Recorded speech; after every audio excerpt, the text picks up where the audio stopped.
Hi and welcome back to Get Fit Guy. Kevin Dunn here, and this week I'm finally going to answer a listener email about hot tubs, as well as another email I received about saunas. So let's just drive straight in. So first up is an email from Joe asking about hot tubs. Hi Kevin, love the podcast and I love your style, no nonsense. I'm a 60-year-old semi-retired adapted physical education teacher and coach from Eden, New York, a little south of Buffalo, New York. Go Bills.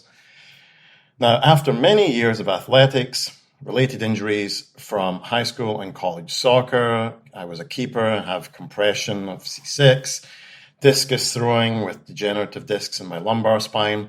I try to move and exercise every day. I walk, do planks and core work, ride the stationary bike, do agility exercises, resistance training, stretching, a little yoga, and swimming in the winter months. Keep my body feeling well. My wife is also a great cook, makes great meals with lots of fresh veggies and lean protein. Here's my question. We recently purchased a hot tub. Do you know of any guidelines, temperature, or amount of time to stay in the hot tub for therapeutic effects? We always try to rehydrate after sitting in the hot tub for obvious reasons. I look forward to hearing from you, Joe. All right. Hi, Joe. Thank you for the email and apologies it took me so long to reply to this. I'm sorry to read that you have so many injuries from playing sports. I'm not much different, and this is why I prefer to recommend training for people rather than that people take up a sport for fitness. Sport has a kind of specific and narrow physical set of demands, generally speaking. Like weightlifters don't run and runners don't weightlift. Golfers only rotate one way all the time, ditto for baseball players. So sports have this uncanny ability to result in a higher injury potential, whereas with training, we can do a little bit of everything for balance, and of course we remove the competitive element. Also, happy to hear that you lucked out with a wife who makes you really delicious food, and I hope you return the favor. But I did note that you mentioned lean protein.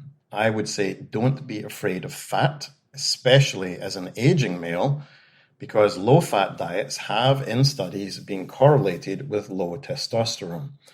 Steroid hormones, such as testosterone and estrogen, are dependent on dietary fat because hormones are composed of protein and fats. So lean protein isn't needed. Get a ribeye down your neck.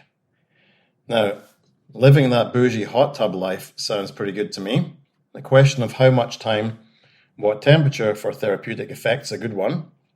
Usually people are more concerned about how best to reach for another beer without getting out of the tub. So, on to temperature. So first off, it should be noted that generally speaking, women have a lower metabolic rate than men, meaning they feel colder because they produce less heat.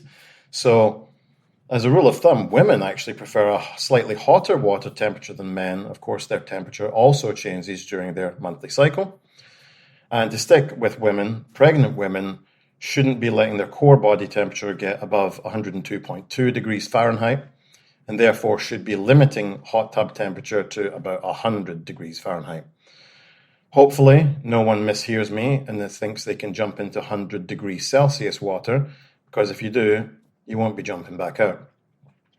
Now, humans run at about 98.6 degrees, so anything above that induces a low-grade fever, which has health effects, as discussed in episode 608, why heat and hot water may be better than cold. But also, the heat will slow your heart rate, lower your blood pressure, and relax your muscles. You'll be in a parasympathetic state, as we call it.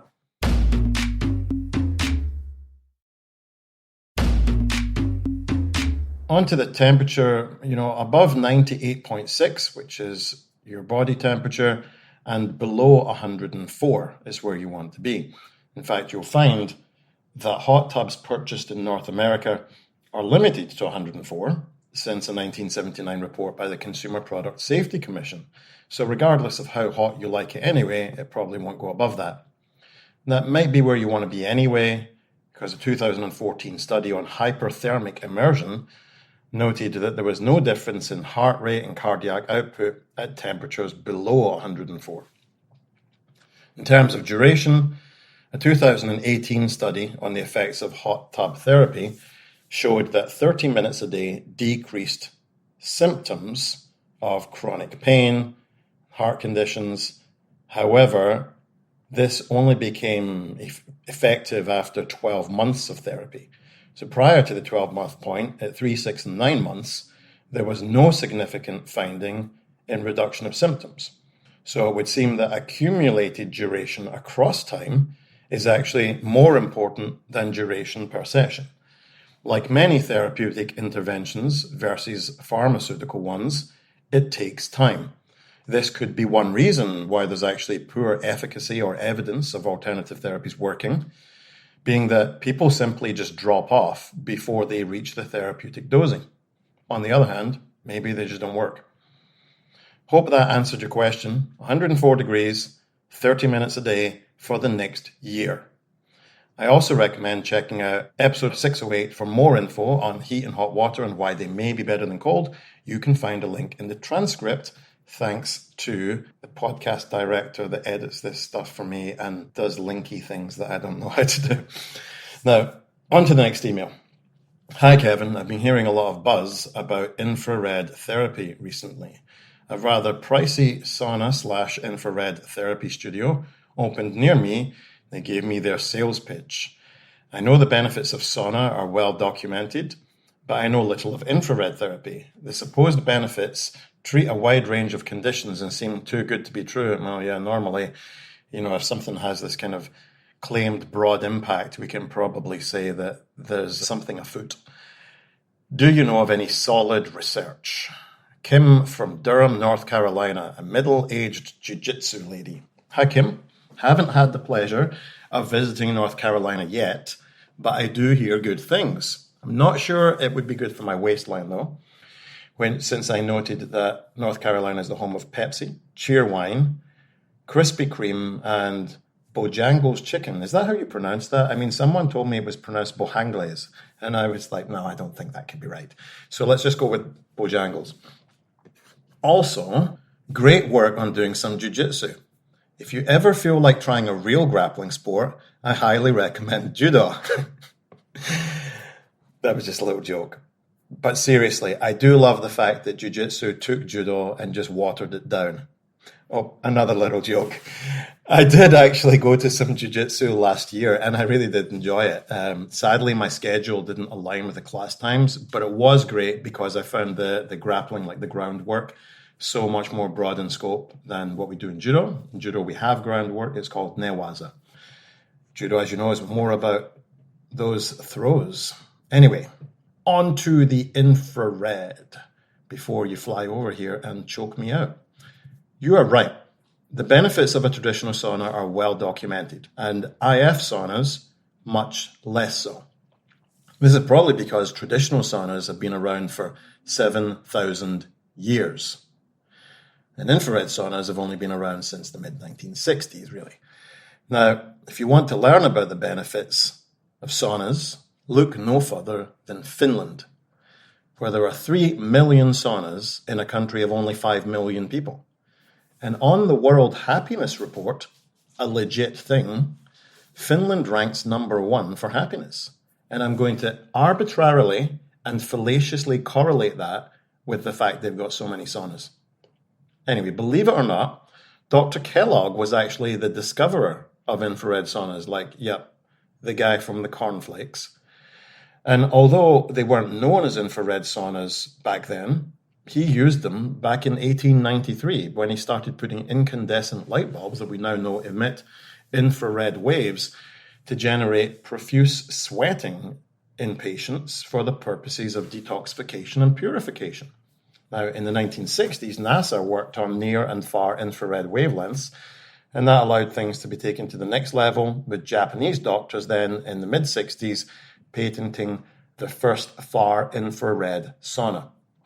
The difference between the two essentially is, in a traditional sauna, you're being heated up from the outside in, and an infrared sauna heats you up from the inside out. Infrared waves are a type of EMF, electromagnetic frequency, and have more energy, actually, than things like 5G waves. If anyone's going to send me an email about how deadly infrared saunas are after the number of emails I got about how deadly cell phones were, I mean, if you're logical, you must send emails now. Because here's a formal logical statement for you. EMFs are deadly.